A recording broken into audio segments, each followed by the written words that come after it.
శ్రీరామ రామ రామేతి రమే రామే మనోరమే సహస్రనామ తత్తుల్యం రామనామవరాననే.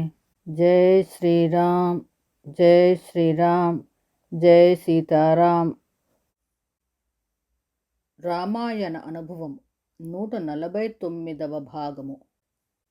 కబంధుడు తన పూర్వ వృత్తాంతము చెబుతున్నాడు. రామభద్ర, నేను ధనువుపుత్రుడను. పూర్వము సూర్యచంద్ర దేవేంద్రుల వంటి తేజస్సును కలిగి బలిష్టమైన దేహము కలవాడను.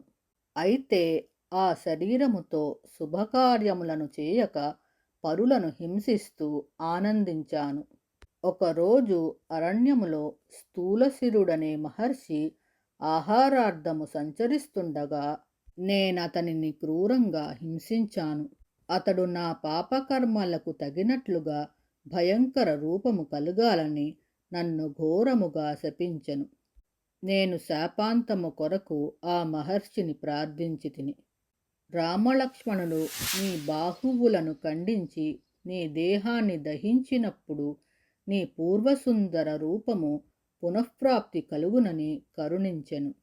నేను నా శారీరక శక్తికి తోడు బ్రహ్మ గురించి మహోగ్ర తపస్సును చేసి దీర్ఘాయువును సంపాదించి తిని ఆ వరగర్వముతో అమరేంద్రుని రణమునకు ఆహ్వానించి తిని. అతడు తన వజ్రాయుధముతో నా శిరస్సును చరణములను నా మొండెములోనికి అణగద్రొక్కెను.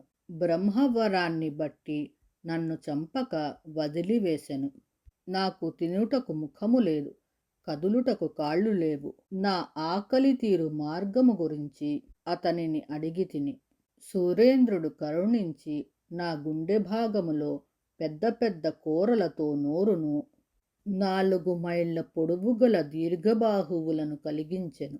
వాటితో దూరములోనున్న పెద్ద పెద్ద జంతువులను లాగుకొని భక్షిస్తూ జీవిస్తున్నాను. దేవేంద్రుని చేతిలో దైన్యమును పొంది నా ఈ వికార స్వరూపము యొక్క మార్పును గురించి ప్రార్థించగా అతడు కూడా బ్రహ్మమాటనే బలపరచి రామలక్ష్మణులు నీ బాహువులను ఖండించి నీ దేహాన్ని దహించిన నాడు నీ పూర్వసుందర రూపం పునఃప్రాప్తి కలుగునని కరుణతో వరమిచ్చెను.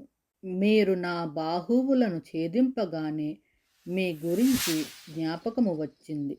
మీరు నా ఈ దేహాన్ని ఒక గోతిలో వేసి దహించగానే నా అపురూపమైన రూపము, నా పూర్వస్మృతి లభిస్తాయి. దాని వలన మీ కార్యములో నేను సహాయము చేయగలను అని తన పూర్వ విషయమును తెలియజేసెను.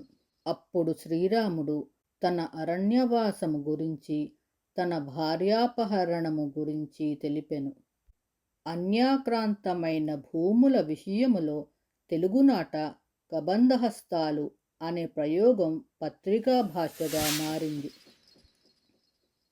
శ్రీరామ రామ రామేతి రమే రామే మనోరమే సహస్రనామ తత్తుల్యం రామనామవరాననే.